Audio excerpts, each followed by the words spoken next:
En el área de la medicina, el mejoramiento en la detección, diagnóstico y tratamiento de las enfermedades ha sido posible gracias a los avances en los estudios químicos.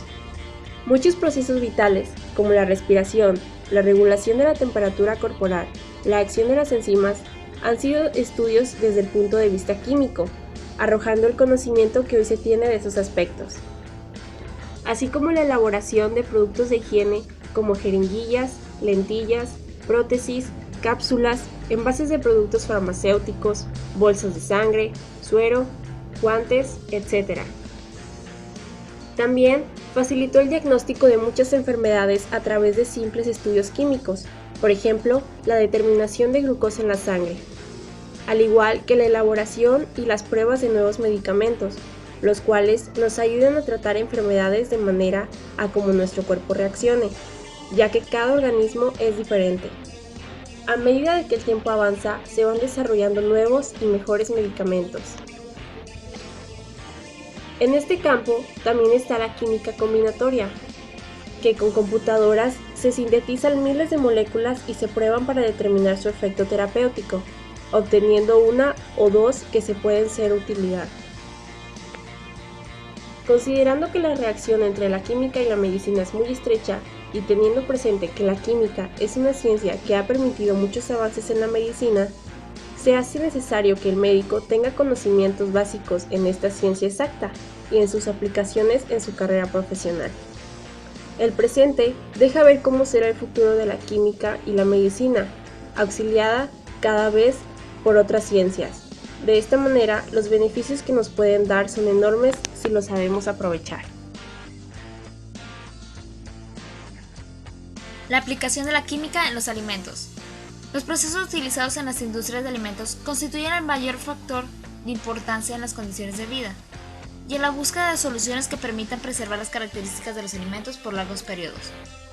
Utilizando procedimientos adecuados en la aplicación de sustancias químicas en los alimentos tales como el enfriamiento, congelación, pasteurización, secado, ahumado, conservación por productos químicos y otros de carácter similares que se le puede aplicar estas sustancias para su conservación y al beneficio humano. Los aditivos constituyen la importancia en el valor de los alimentos procesados, ya que son empleados alimentos más de 2000 aditivos alimentarios, colorantes artificiales, edulcorantes, antimicrobianos, antioxidantes, autorizados para usarse en los alimentos. Conservación. La aplicación de nitrógeno como gas inerte permite mantener las características organolépticas de los alimentos por largos periodos. Esas características son alteradas normalmente por la utilización de métodos convencionales. El envasado con atmósferas protectoras de nitrógeno permite eliminar las alteraciones bacterianas y químicas que sufren los alimentos en los procesos convencionales. Ventajas: conservado de cualidades organolépticas, conservado de nutrientes, conservado de calor, no permite la proliferación de las bacterias. Su aplicación puede efectuarse en instalaciones ya existentes y en todos los sistemas de envasados en líneas. Congelación criogénica, criocongelación. Este proceso consiste en la aplicación intensa del frío para reducir la temperatura a menos 18 grados, como mínimo, bloqueando de esta manera las reacciones bioquímicas de los procesos enzimáticos que destruyen los alimentos. La congelación mediante los sistemas convencionales requiere de largos periodos, sufriendo los alimentos la deshidratación celular, pérdida de proteínas, color, sabor, etc., perdiendo hasta un 10% de H2 en peso. Ventajas: aplicable a diferentes productos, carnes, verduras, frutas, alimentos preparados, etc. Deshidratación menor a 0.5 grados del peso específico. Inalterabilidad del aspecto superficial, notable reducción de los costos de inversión. Criopulverización. Son sustancias que presentan bajos puntos de ablandamiento o termosensibles, como productos provenientes del caucho, productos oleaginosos, alimentos y productos farmacéuticos, al igual que algunos materiales que no pueden ser triturados en molinos convencionales, son hoy día fácil y económicamente pulverizados con nitrógeno líquido. En la industria del café, azúcar, especies y oleaginosas, etc. Esta aplicación presenta ventajas adicionales tales como incrementos de la producción, reducción del consumo de energía, homogeneidad del producto y disminución del material reciclable. El hidrógeno. En las grasas, aceites y ácidos grasos, el hidrógeno se aplica para modificar algunas propiedades físico-químicas tales como el punto de fusión, estabilidad química y disminución de color y olor. Los aceites comestibles comúnmente hidrogenados son la de la soya, palma, maní y maíz. Sparger. Muchos líquidos poseen gases disueltos no deseados, O2, que ocasionan deterioros o mala calidad del producto. Estos gases de los Sparger. Muchos líquidos poseen gases disueltos no deseados, O2, que ocasionan deterioro o mala calidad del producto. Esos gases de los fluidos son eliminados por sistema de Sparger, manteniendo la pureza del producto. La irradiación consiste en exponer a niveles altos de radiación para matar los insectos y las bacterias nocivas. Luego se empacan en recipientes sellados en los que se pueden almacenar por meses sin que se descompongan. Las fuentes de radiación utilizadas para preservar la mayoría de los alimentos son el cobalto 60, el Celsius 137, que son emisores, y también se pueden utilizar los rayos X y los rayos de electrones. A través de la radiación se pueden destruir los nutrientes tales como vitaminas y aminoácidos. La radiación ionizante produce especies reactivas como los radicales hidroxilos, que a su vez reaccionan con moléculas orgánicas y producen sustancias potencialmente peligrosas. Es interesante notar que los nuevos efectos se producen durante la cocción de los alimentos.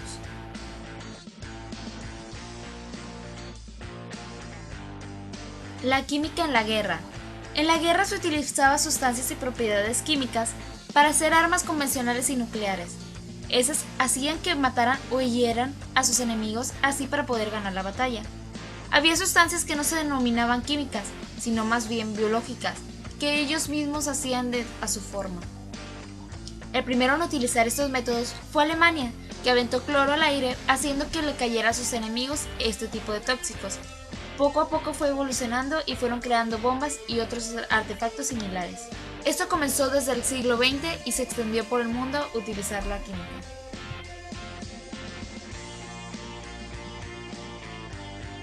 Calentamiento global es un término utilizado para referirse al fenómeno del aumento de la temperatura media global de la atmósfera terrestre y de los océanos. Los principales gases que se producen el efecto invernadero son vapor de agua. Es el principal gas invernadero, responsable de 2/3 partes del efecto invernadero natural. Dióxido de carbono.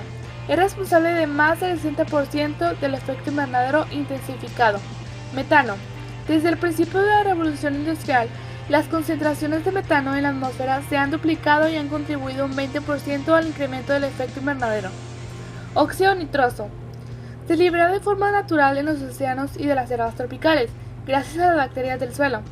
Algunas de las fuentes influidas por el hombre son los abonos a base de nitrógeno, la quema de combustibles fósiles y la producción química industrial que utiliza nitrógeno, como el tratamiento de residuos.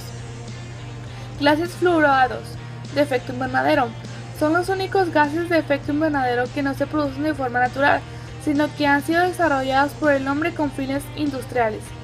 Representan alrededor del 15% de las emisiones de gases invernadero en los países industrializados, pero son extremadamente potentes. Hidrofluorocarbonos, que se utilizan en la refrigeración como el aire acondicionado. Hexafluoruro de azufre, que se usa por ejemplo en la industria de la electrónica. Perfluorocarbonos, que se emiten durante la fabricación de aluminio y se emplean también en la industria de la electrónica. Posiblemente los gases más conocidos de este grupo sean los clorofluorocarbonos, que no solo son gases fluorados de efecto invernadero, sino que además reducen la capa de ozono.